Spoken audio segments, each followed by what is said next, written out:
Darkest Dungeon's out right now.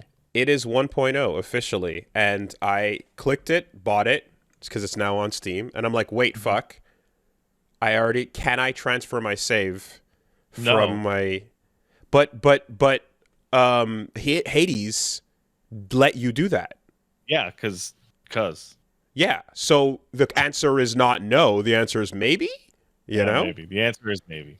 Because you can do that, right? Like, I was super happy to see that in Hades, they'd let you upload and cloud download your save once you switched over. And if I can do that from here with the Epic Game Store version, that'd be fantastic. I'm down to support. I love Darkest Dungeon enough that I bought it again anyways, and I just don't want to restart the progress if I don't have to. I'll say it again. Just start a new save. Yeah, but when's I don't the last want time to. you played it? I mean, a long time ago, but like, oh, not a long time. Like, I mean, whenever the, release was, but I don't want to do that stuff again. A year and a half ago, Woolie. I don't want to do it. I don't want to do it again. I want to continue where I pick back up. I enjoy it, but I want to continue where I left off. I don't feel like doing it again. So I feel really conflicted. I mean, I'm gonna hold up my hand here, right? I have not played Darkest Dungeon 2 since early access, right? I played it for a couple days then, and I'm like, nope, waiting, and now is now, right? And I feel really conflicted because I was surprised to see mostly positive on the Steam page instead of like very positive or overwhelmingly positive or whatever. Mm-hmm. And as I go through it, I'm torn because this is a problem that happens with sequels. And it's weird to be on the other side because every negative review is they removed every single thing I liked from Darkest Dungeon 1 to make it more into a game that Pat likes.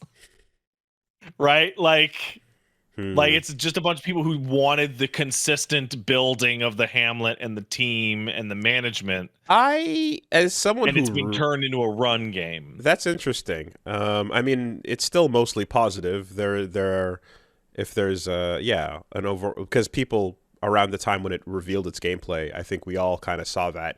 If you're like, I'm as someone who loved the out of Darkest Dungeon 1, I have no problem with the Hamlet removal / change there. The cart thing, my problem with that is the controlling of it, but I don't mind the overall narrative change and the idea of like, now we're moving on a journey ourselves as opposed to like coming back to home base. I think that's fine. I also think that the gameplay from moment to moment remains exciting and consistent for all the same good reasons. And overall, like, you're not missing any of that, like, I feel like tension and sense of progression either. And the backstories they added for the characters are a really awesome new aspect as well. Totally. So it's just like, I remember when like Resident Evil changed, right? Yeah. And Resident Evil changed from a great series of games into a type of game that was a lot more people were into, right? It straight up mainstreamed it. And there are a lot of people, me included, were like, no, I want the old one. No, they shouldn't have made it like this. They should have made it like the old one. The old one was better. And people were like, yeah, but I didn't like the old one. I like the new one. This is better, right? And because everyone's tastes are different. I look at Darkest Dungeon 2 and I go, yeah, I prefer like the runs in the new game are 2 hours, maybe 3 hours if you have a really incredibly excellent run, right? I way prefer that than Darkest Dungeon 1. I felt like I'd dump 8 hours into it and be like, oh, cool, I'm time to start over, because I ran into a series of inescapable failures. Yeah.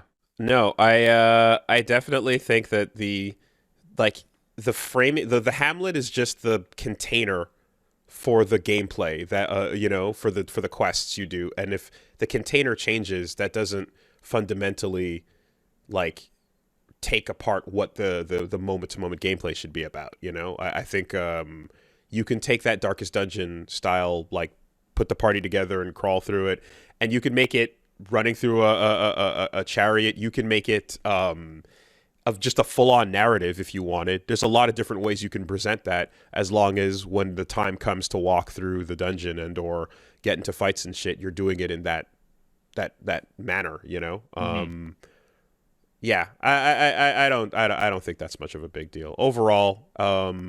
I also think we're gonna see what happens with the chapters expanding on each other and stuff. But this is I don't think it's just something you're gonna like more. I think overall it's probably gonna be I can see this being a more popular game. And I mean, if you do want Darkest Dungeon 1, 2, if that phrasing makes any sense, Mm-hmm. there is the Black Reliquary mod, which is like a completely new game. Mm-hmm. Which coincidentally also features the audio stylings of Peach Saliva as one of the characters there. Yeah, that was an insane overhaul mod with just new like everything fully new across game. the board. Yeah, but no, I fucking awesome to see it in 1.0. I'm gonna take a look and really hope I can transfer that shit. I don't think it's unreasonable for me to hope that I didn't lose my progress. I took a quick look over here and I can see that I put. What is there? Okay, the experimental I have 7 hours on, 7:52, and then Darkest Dungeon 2 regular I have 53 on. I'm gonna, we can probably shake a little bit of that down for just like pause and walk away time, but definitely like a lot of hours there just fucking around on that initial thing, so The way you go super hard on the first version of early access games is actually fairly fascinating to me. it's a taste of a thing that is like, oh, this like hooks me hard, and I just want more and more and more of it until I've had my fill or until there's nothing else for me to really get from it. And then later it comes and it's like, well, yeah, let's do it. I'm down and I understand it. I just again, I hope that there's a way for me to not lose everything. Again, Hades was a perfect situation where like the cloud existed that allowed me to not lose anything. But I don't know what to say, man. I loved it, and when I got a chance to try out the new one, I'm like, yeah, let's go. I feel like I'm in the absolutely strangest place to talking to you about this, because I don't think it is unreasonable to be able to transfer your save. Mm-hmm. I don't. I think that should be a average feature, unless the 1.0 version has some kind of whatever, no, right? absolutely, Some technical or Dead Souls. I don't hold it against Dead Souls that my beta version of that is like there's new weapons and levels and the game version changes. If they say, absolutely. Hey man, at some point, because it's pretty often like you go from 0.6 to 0.7 or something, saves are broken. Mm-hmm. They're fucked. You start new characters. Like Last Epoch does that every now and then. Like a new like numbered version will just be like, no, your character's gone. Do it again. Right? Mm-hmm. That kind of game. It's a little more common. So yeah, I don't think it's unreasonable for them to try and have saves transfer over. I think you're unreasonable for wanting your saves to transfer over because of the shenanigans with Hades. What's the difference in those two statements? Because you tend to put like a huge amount of hours into the, like, let's say version 0.3, right? Like the very first early access build, right? Maybe the second build or the third build. Then you put it on the shelf for like a year, right? And then by the time you come back, it's not like you were following it every version number. Every update you'd go back for, 5 hours or whatever. You always run into this issue, or at least you did with Hades, where the jump between the last time and this time is so enormous that it's like functionally a different game. So again, if it is one of those cases where the jump to 1.0 is like such a massive content change, then yeah, like I would not expect that to carry over. With Dead Cells as the example that I just mentioned, right? With Hades, it wasn't as such, and I was able to keep, and use the cloud. But I mean, I promise you, I don't think too hard about it. I hear that there's a game, and then they go, here, we have it out in early access, and then I go, cool, and I play it, and then I go, wow, this is really fun. And then I finish playing it, and then the next day I'm like, what do I want to play right now? And I go, oh, the new thing that I really like. So I go play it again, and then I continue to do that because I'm interested and I want to play more of it because I'm having fun with it. And then here we are. Like I'm playing the thing that is out because I'm enjoying it. It's not a like there's no extra thought behind it. So when we get to the point where I'm hoping that I can, you know, have the time and things that I've unlocked in the process of having fun with the game, I hope I can resume that. That's literally the end of the thought. I unlocked some stuff. I built up the story into move unlocks with a lot of the extra classes that were made available in that first chapter. I beat the first chapter and the heart and stuff, and I'm like, I hope I can pick back up. I don't know what to say. Darkest Dungeon status 7 days ago. Darkest Dungeon releases in 1 week. We're putting together an infographic. We have a lot of console. There is. I intend. Because I'm trying to understand. The game on Steam, then you'll be able to transfer your Epic Games file, so you can keep playing on your regular profile. So hey, look here. So yeah, you will be able to transfer. Perfect. Awesome. Beautiful. Thank you. Hell yeah. Let's go. That's fantastic. Thank you, Red Hook. But in terms of like the pushback I'm seeing here, I just want to know, like, so again, just in terms of what's reasonable, is the idea then, should I like play some of it and go like, this is really cool, and then there's more to do, there's more to unlock, there's more content, but then should I then go, I really want to play this right now and I can, but let me stop because I'm like, let me just go, no, don't go too far into it because it's early access. Obviously it's going to depend on everybody's personal taste. That's what I tend to do. What I tend to do is like, I will see something on early access that just comes out and be like, oh wow, I will try this, right? And I will play it for 6 to 10 hours, usually 1 or 2 streams, or like 1 stream and then like a little bit off stream. And then I go, like my brain goes, it's a little different with the roguelike like Hades or Darkest Dungeon, but I go like, I'm probably only going to play this once. So I want that version to be the 1.0 version instead of like, you know, because you'll always encounter something fucked, right? So like Last Epoch's a really good example, right? That's at 0.9, so it's almost done. It's probably got like 4 months left or whatever, but it's getting there, right? I played it on stream for a little while and ran into a situation where 3, 4, 5 times in a 4-hour session, I couldn't pick up items off the ground. It's a fairly fucking serious That's pretty bug, big. Yeah, as you mentioned. Yeah, that's pretty severe. Yeah. So I took it and I fucking put it on the shelf for like, I'm going to come back to that once that shit is fixed. Now, if I were to encounter anything that severe, I would probably also have major reservations about continuing, right? I would know that I'm in murky fucking progress territory that might go, tits up on me any minute.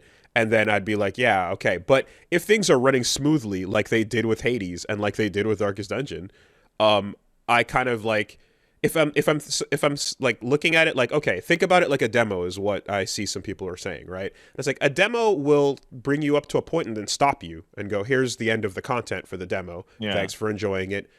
Please play more when the full version comes out. If that's what we were getting, that'd be fine to me too.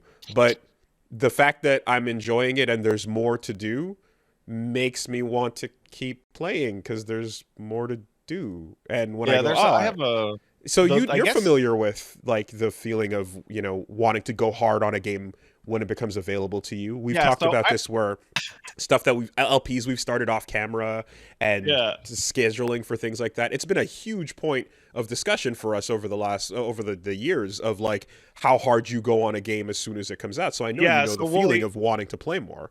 Would you describe it as accurate as like when there's like a hot new like when Dark Souls 3 came out?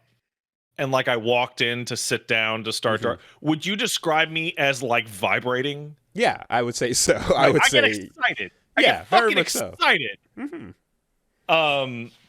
So no, I totally get it. But I'm like, I guess the biggest difference is like what your personal tolerance to jank and bugs is. Yours is probably really high. I have a lot for obvious fucking reasons. But I in these cases, like I said, if I ran into anything that I would consider A class or even high B, I would absolutely stop and go, ooh, right? As you're mentioning with the last epoch, I would totally not be able to pick up items and go, okay, hold on a minute, this is fucked. Time to actually, Killed me, dude, is I had to right? back out of the whole game, turn it back on, and then it happened again 20 minutes later. I'm like, this one's going back on the shelf. This, no. Yeah. Come on. But I'm looking, and so like, yeah, so some folks are here are like, no, dude, just stop, right? I was like, okay, cool. So what's the right place to stop then? If so far this game's first chapter has everything up to the first boss, and you can unlock maybe 3 or 4 extra classes, and then their full move list. And then there is a stopping point. You can't go into a chapter 2, right? So it does kind of feel a bit like, so if you played Ultra Kill, right? Did anyone here play Ultra Kill? And then it's an early access, and then halfway through their progression, say, okay, I'm not actually going to go to the end of that chapter where the early access chapter 1 link up stops. I'm going to stop in that progression midway through and wait for the next chapter 2 update to continue. Like, did you arbitrarily pick a spot to go, okay, no more? Or did you play until you hit the not like, or did you play until you hit the point that Hikita wanted you to hit at the end of chapter 1, and then go, all right, well, now chapter 2 is I hit 2 stopping points for Ultra Kill. On stream, the first stopping point was, bro, I can't beat V1. Like I don't know if it was a bad night because I smoked in the second stream, but just can't beat him. Like, okay, well, I'm not gonna spend 5 hours on this. And the second thing, I went to the end of whatever chapter 2 thing they had at the time, and then I'm like, no, I'm gonna like, once I get a certain chunk, what's my breaking, oh, I can tell you exactly what my breaking point is. My breaking point is when I encounter something in the early access game, right? So Darkest Dungeon 2 is a really good example because I remember the exact second that I made the decision, where it's not the natural stopping point. It's when I would have encountered something, but it's not done. So when I was playing Darkest Dungeon 2, the day it came out, there were like 2 of the characters that had the flashback things. Right? They didn't all have them. You could only the Plague Doctor was one, and I forget what the other one. But I was like, oh, I would like to go the Vagrant? No, the Cutthroat? The Cutthroat. I think that's what it was. But I wanted to do the other ones. It's like, well, they aren't in the game yet. And I'm like, oh, this is interfering with like the natural way I would play the game. Like the game has actually like put a hand in front of my face and going, stop. Right. And when that happens, I go, and that is the last epoch bug is I feel like that's like a little man going, no, stop it. You can't pick up items. Okay. With Ultra Kill, it was hitting the end of the early access content. Okay. Because like Ultra Kill is like fairly strange, and its early access levels come out and feel like completely fucking finished. Yeah. That's kind of what I'm trying to get at here, is that a big part of this is also that I don't remember hitting anything that felt like fucking construction sign up, gomenasai, no continuing past this point. I don't really recall hitting that. I kind of just felt like I hit the boss, and then at the end of the boss was, well, that's the end of this early access kind of chapter, which reminded me of how Ultra Kill went about it as well, which is kind of like, here's chapter 1, it's also early access, but like the feeling, and again, I who's to say unless we ask each developer, but the feeling I got was that what they give you in early access is what they would expect you to play. Yeah. And like, if there was a whole part of like the framework of chapter 2, and then like, like there, if you could really actually see the skeletons of like the development build for the future, that'd be one thing. But what gets released on early access, I feel like it tends to be the developer expects people to play it. It's here. The content constantly. Yeah. So I hit the Hydra, and I beat the Hydra. Yeah. And then I think I ran it twice again and realized, oh, the Hydra's the end. Right? And then I'm like, okay, Hades, you can now go up onto the shelf. until you're done. Goodbye. Mm-hmm. I guess I would say the mentality that it is Mm-hmm. like So I'm kickstarting it, yeah, and then they gave yeah. me like access to the beta, But the and I beta, go in and I fuck mhm, with the beta, and I go, okay, that's enough for you, go away. right? And again, the beta with the limited content will have that stopping point. So yeah, the part with the Hydra, for example, it took me a while to get to the Hydra and then to be able to beat it. So I spent a lot of time in early Hades, like literally just not even making it there. You know, whether or not that's just because I'm not a good player or the balance was different at the time. That is it the could, only way. That's the only you know. reason it could have been. But it took a while to get to that point. So like I spent some time doing that too. And I remember doing the runs. And again, there's content between runs. There's new lines of dialogue and things to explore and unlock and conversations to have. So you're like, yeah, each time I'm trying to hit that wherever the end of this, like wherever the game's final point is right now, the upper limit, it's challenging enough to keep trying to get back to it. So there's a lot of reasons to just be like, all right, let's just do another run, you know? So yeah, no, in any case, ultimately, that's kind of what it comes down to is just like, I feel like if the developer puts out an amount of content and then goes, this is the early access version, there's more they could show you, but the thing they're releasing is like what they are comfortable being public.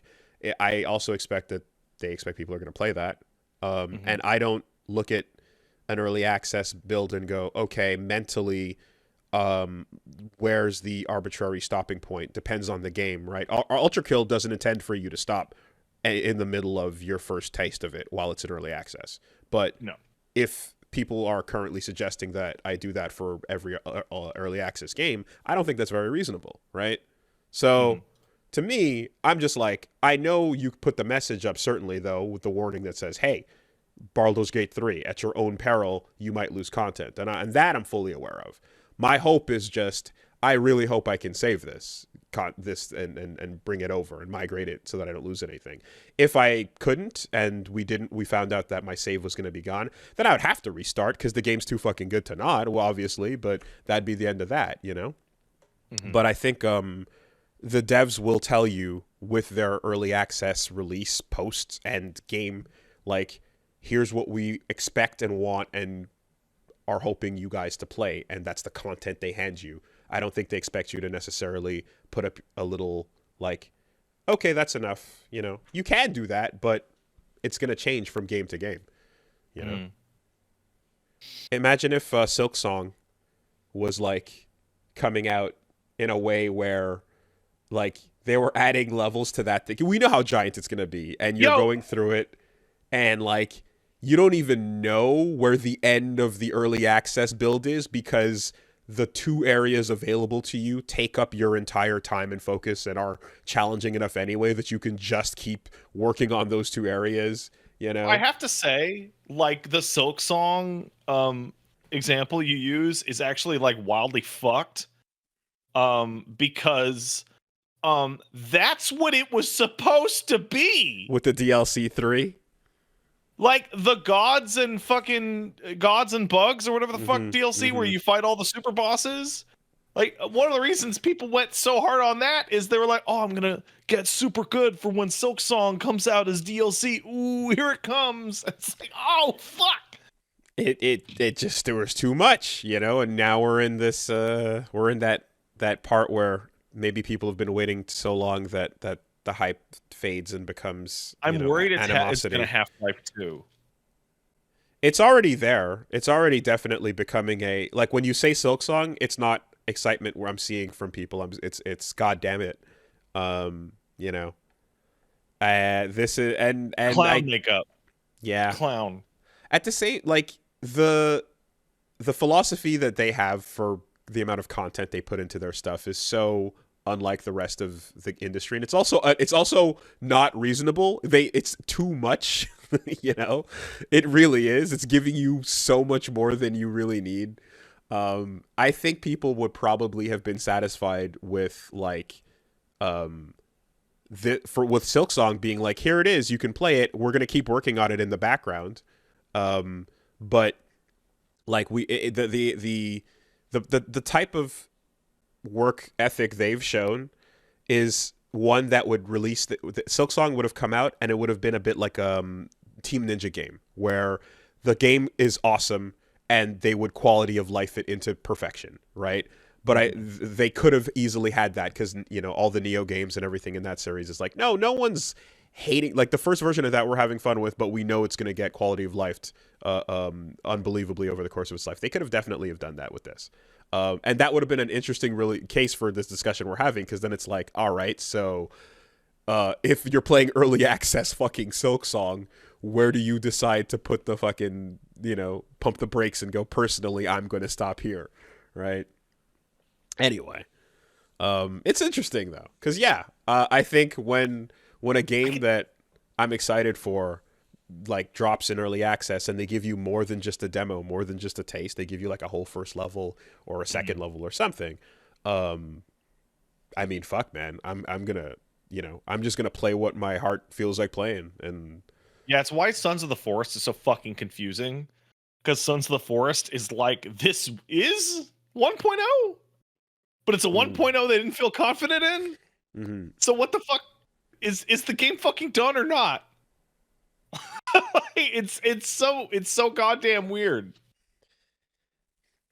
I don't know. Oh. This world of early access is confusing though. It's different from the one that I'm used to, that I grew up with. This is different.